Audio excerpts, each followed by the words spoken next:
Rieccoci, Sindaco risponde, l'appuntamento al martedì, gruppo TV7, vi ricordo dalle 19.30 alle 20.30, siamo in rigorosa diretta, 19.56, minuto più, minuto meno, per telefonare 049 80 77753, per i messaggi 345 33 41171. Per correttezza, adesso rientriamo in studio, per correttezza noi ovviamente mandiamo le telefonate e i messaggi che hanno delle domande consistenti per il Sindaco, l'erba alta, la buchetta, è chiaro che c'è ovviamente i siti apposta per poterlo verificare, per poterlo fare, e sarebbe complicato, quindi invece abbiamo molte cose più importanti da chiedere al Sindaco, con tutto il rispetto per queste. Se avete potete fare questo, andate in Padovanette e avete tutte le risposte alle vostre richieste, se invece volete intervenire, purché le domande siano di contenuto ovviamente importante. Andiamo avanti, Sindaco, con la prossima tematica, è il risparmio energetico. La Giunta ha varato un piano di risparmio energetico per ridurre i costi, obiettivi: puntare sul fotovoltaico per raggiungere l'autonomia energetica in 2 anni. Cosa vuol dire tutto questo? Vuol dire investire sul fotovoltaico, vuol dire più o meno fare circa 200.000 metri quadrati di fotovoltaico con un costo circa di 40 milioni di euro. Possiamo permettere di fare ovviamente un mutuo, per essere chiari.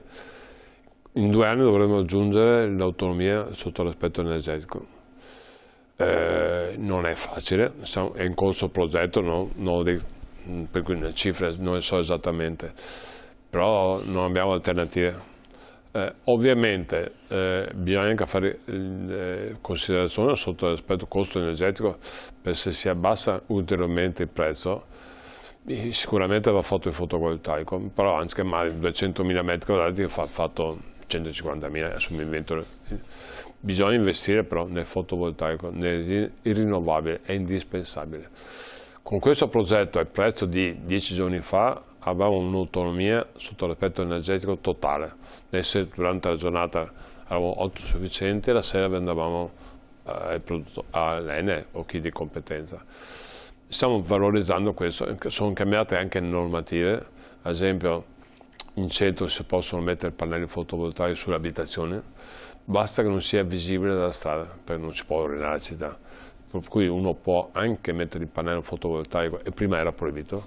Adesso il governo ha cambiato disciplina e si possono mettere anche sui tetti, basta che non sia visibile, se no diventa veramente un macello sotto l'aspetto estetico. Abbiamo una città bella e vale la pena, è obbligatorio ottenere di qualità. Va bene, allora abbiamo sentito questo. Senti, invece un'altra tematica, e anche questa è uscita nelle ultime settimane: episodi di violenza in centro a Padova, tra Piazza De Gasperi e Piazza Duomo. So che le forze dell'ordine stanno studiando delle soluzioni, accampamenti di chi non ha più l'appartamento, insomma un po' c'è qualcosa da sistemare oppure no, secondo lei? No, la sicurezza è prioritaria, va sempre tenuto, e c'è collaborazione totale per quanto riguarda sia prefetto e forze dell'ordine, per cui non abbiamo niente da dire. Assolutamente. Ovviamente c'è questo problema del bando giovanile, c'è in maniera limitatissima a Padova rispetto a altre città, però sia con l'aspetto sociale sia sotto l'aspetto intervento della forza pubblica stiamo intervenendo. È un problema anche di educazione, di famiglie e di tante cose, però attualmente non stiamo andando male. Ci sono posti tipo Piazza Gasparotto, altri posti un po' delicati la faccenda, stiamo intervenendo, cercando di anche capire sotto l'aspetto umano. Sono tante persone che magari perdono casa, dormono fuori, o persone che hanno problematiche sotto l'aspetto sociale. Cerchiamo di intervenire sia sotto l'aspetto sociale sia interventi sotto l'aspetto della pubblica, dell'aspetto del pubblico, per cui non è facile, devo dire, anche perché molte volte sono casi umani in cui bisogna tenere conto. No, beh, sul fatto dell'umanità di chi non ha casa, però sul fatto, vediamo Piazza Duomo qui dove le soliti Piazza ragazzi Duomo è un problema molto limitato, sono un po', Piazza Gasparotto un po' più delicata, ad esempio. E qui come viene aumentata la sorveglianza? Cosa farà il Comune? Forse viene attivata i servizi sociali per dare una mano a chi spesso e volentieri va a dormire, chi non ha più abitazione purtroppo. Senti, sono aumentati, io faccio sempre questa domanda perché è anche una domanda che un po' mi tocca, sono aumentati ancora i poveri? Sono aumentati, purtroppo sono aumentati un po', il disagio sociale sotto l'aspetto economico si fa sentire. Noi interveniamo per pagare le bollette, dare una mano sugli affitti, interveniamo su tutto. Ovviamente le risorse sono limitate, facciamo il massimo. Devo dire che il sociale si sta impegnando moltissimo su questo. Per cui sono abbastanza soddisfatto. Si può fare di più, sì. Si può fare di più sulla sicurezza, sì. Pensate, sono comuni che ad esempio energia elettrica, anche l'illuminazione, dopo mezzanotte chiude l'illuminazione della città. Non possiamo farlo noi, no. Ovviamente se chiudiamo a mezzanotte per risparmiare, l'illuminazione cosa ne esce? Degrado, insicurezza, incidenti, per cui certe cose non possiamo farle.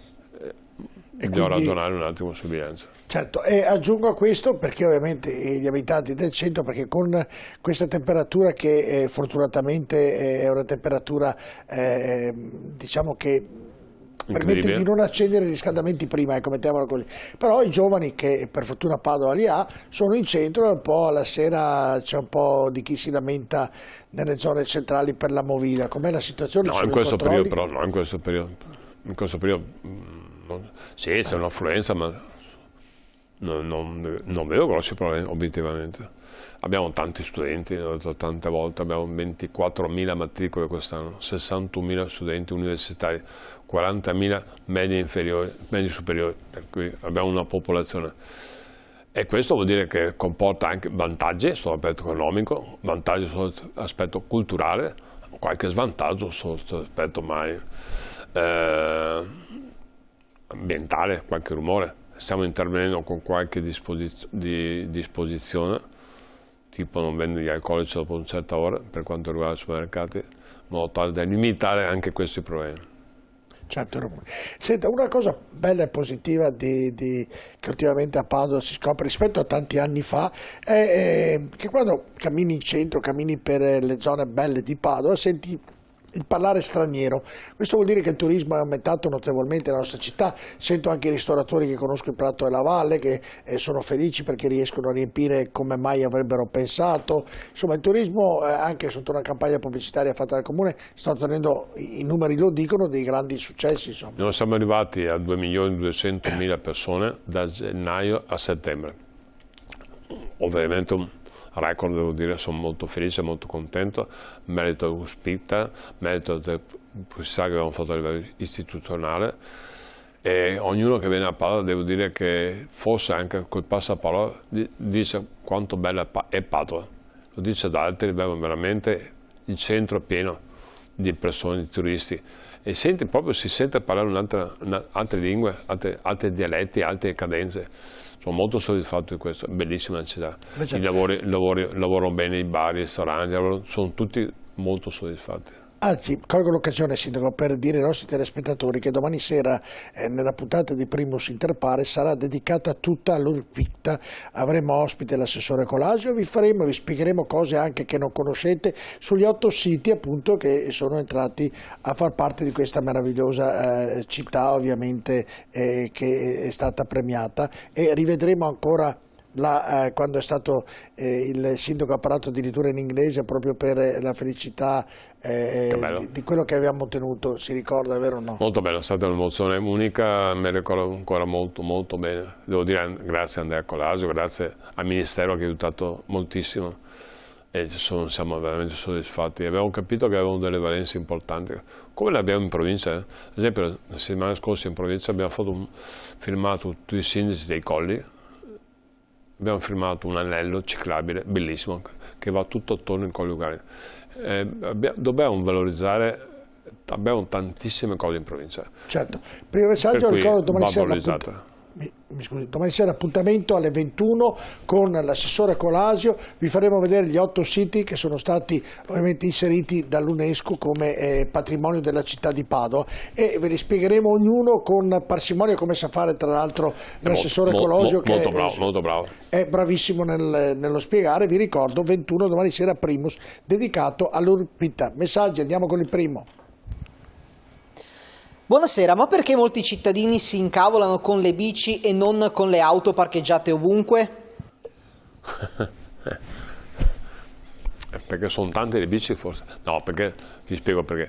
Molto spesso purtroppo mettono monopattini in biciclette in maniera scorretta sotto i polsi in mezzo alla strada, per cui crea qualche problema, specialmente gli anziani, le mamme con carrozzini, i povedenti, per cui stiamo cercando con l'assessore Aragona di trovare un modo per far penalizzare sotto l'aspetto del credito che hanno i vari monopattini e biciclette elettriche, in maniera tale che parcheggino in maniera corretta. Il problema è sia piccole sanzioni ma anche di educazione.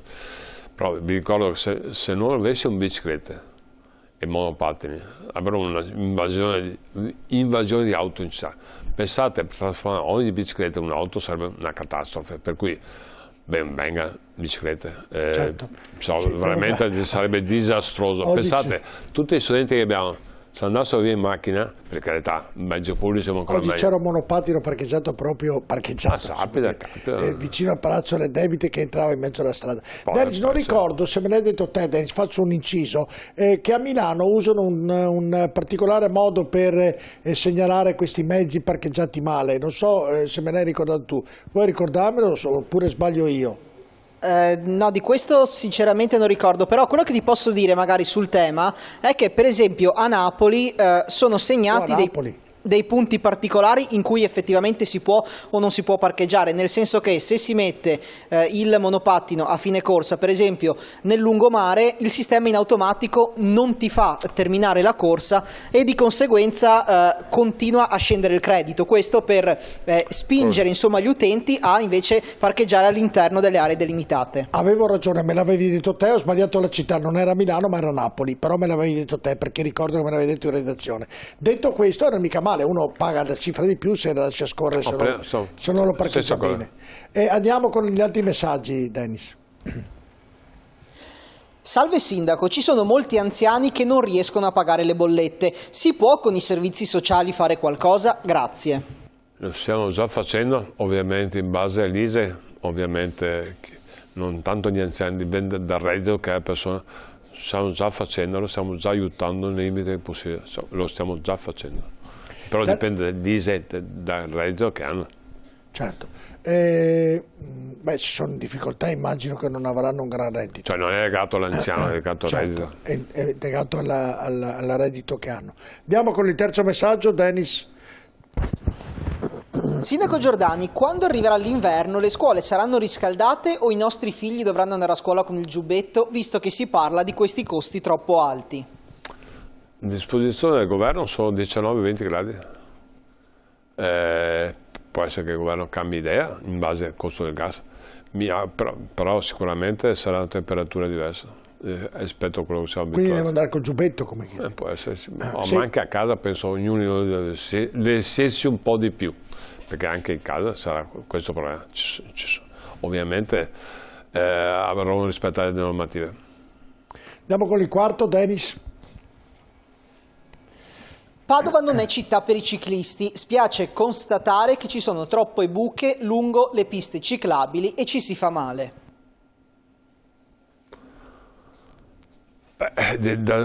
La quantità di biciclette che abbiamo non penso che si possa definire Padova una città non per le biciclette, assolutamente. C'è anche qualche buca per carità, però ne abbiamo talmente tante biciclette, prima ha protestato che sono troppe. Vero, possono mettere le piste ciclabili, è sempre una questione di bilancio comunale. Uno trova le buche sulla strada, uno trova le buche sulle piste ciclabili, dipende che mezzo usa. Noi vi garantisco che siamo da fare il massimo, l'assessore Michelici sta attento a tutto in questo senso, però devo dire anche che sotto l'aspetto economico bisogna stare un po' attenti ai risorse che abbiamo. Ecco, nel ragionamento delle bici che sono stati fatti prima, ci sono anche delle persone che la usano, sono dei cialtroni maleducati, davvero incredibile. Ho visto andando a casa verso Busegana gettate in mezzo alla strada, dove c'è Esapolis ce ne sono addirittura una trentina buttate lì. Un po' di educazione credo per il bene di tutti, qualcuno e qualche giovane deve pure averla, invece vedo molta maleducazione nel comportamento comportamento appunto delle biciclette soprattutto, ma anche dei monopattini che vengono parcheggiati in maniera davvero indecorosa, uso questo termine per non dire qualcos'altro. Però devo dire che la società di gestione dei monopattini e delle biciclette mi ha fatto i complimenti alcuni mesi fa, perché Padova è meglio di altre città. Beh, sì, per cui è anche un motivo. Sindaco, ad Amsterdam ne buttano dentro i canali, pensi lei, quindi non è male assolutamente. Sono delle persone maleducate comunque in qualsiasi parte. Senta, un tema che ha già iniziato prima a parlarne, l'abbiamo sfiorato, però io glielo rinnovo, è la siccità. Lei ha rinnovato l'ordinanza che evita di avvicinarsi ai corsi d'acqua, perché i livelli dicono, quantomeno che se anche dovesse piovere, non basterà la piova a rimediare a questa siccità. Tutto giusto, tutto vero? Tutto vero, c'è ancora emergenza sotto l'aspetto siccità. Manca il 30%, 35% di acqua, per cui bisogna stare attenti e non sprecarla, purtroppo. Adesso siamo fortunati, diciamo tutti, perché fa caldo ancora, accende il riscaldamento, però in compenso i campi, l'agricoltura sta soffrendo in maniera incredibile. Vediamo proprio campi arsi, campi bruciati, manca l'acqua. E anche a breve non è previsto pioggia, per cui siamo fortunati da una parte, non serve accendere il riscaldamento. Addirittura ho sentito che si alza la temperatura anche forse. Sì, nelle previsioni sì, si alza la temperatura, è incredibile. Per cui fortuna sotto l'aspetto energetico. Per i campi soffrono in maniera impressionante. Sì, pensi che la settimana scorsa con Michalizia abbiamo parlato di bacini di alimentazione che sono stati fatti a Prosegana per riempire nel caso di inondazioni, e nel ragionamento, scherzandoci anche, abbiamo detto guarda, le abbiamo preparate e non piove nemmeno quest'anno. Abbiamo fatto un lavoro, speriamo che... Però mai dire mai, si sa mai cosa capita. Bisogna fare la danza della pioggia. Le tragedia che è successo nelle Marche, per cui stiamo ben attenti a queste cose. Sì, bisogna fare la danza della pioggia. Senti, poi proseguono anche i lavori delle piazze sportive, interventi previsti in totale in 19 impianti, inoltre proseguono gli interventi di coibitazione delle 3 città infrastrutture. Intanto Padova si prepara a diventare tra l'altro capitale europea dello sport nel 2023. Primo, queste infrastrutture e queste piazze polivalenti sono già finanziate, è solo un problema di mettere a terra, fare i lavori. Hanno un grosso successo, devo dire, sotto tutti gli aspetti. Noi ci prepariamo proprio con tutti per fare un grande avvenimento, per quanto va. Questa è la cella. Veramente sono cose.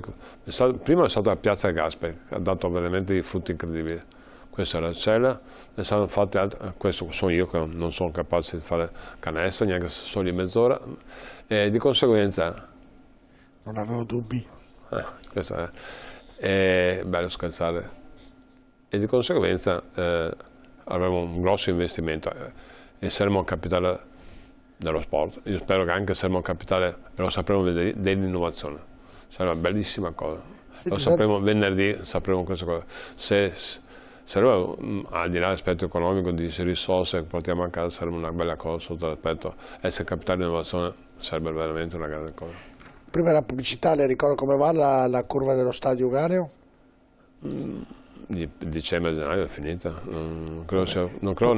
spero che non nascono problemi nuovi, non di lavori, di recepimento materiale. Ecco, saranno pronte anche le 2 palestre? No, solo la curva parlo. E poi quelle verranno terminate oppure rimarranno? No, verranno fatte assolutamente, verranno fatte, non è che viene finita e poi dietro rimane tutto... No, sono già, c'era un bando, verranno finanziate, verranno fatte. No, appunto, anche perché sarà basket non ha la sede, la palestra, per cui... No, le chiedevo, visto che questo terminerà per gennaio, se anche la parte dietro... Abbiamo avuto, ma tutti lo sanno, ma anche in privati, un momento di materiale impressionante, dei costi, e anche sono scomparse certe cose, il acciaio, il legno, adesso è ritornato un po' alla volta, per cui dicembre, gennaio sarà finita, il più presto possibile, mi auguro, anche per la squadra, che così avrà i tifosi più vicini, e dopo completeremo le 2 palestre dietro. Bene, andiamo alla pubblicità, poi l'ultima parte con il sindaco risponde, rimanete con noi.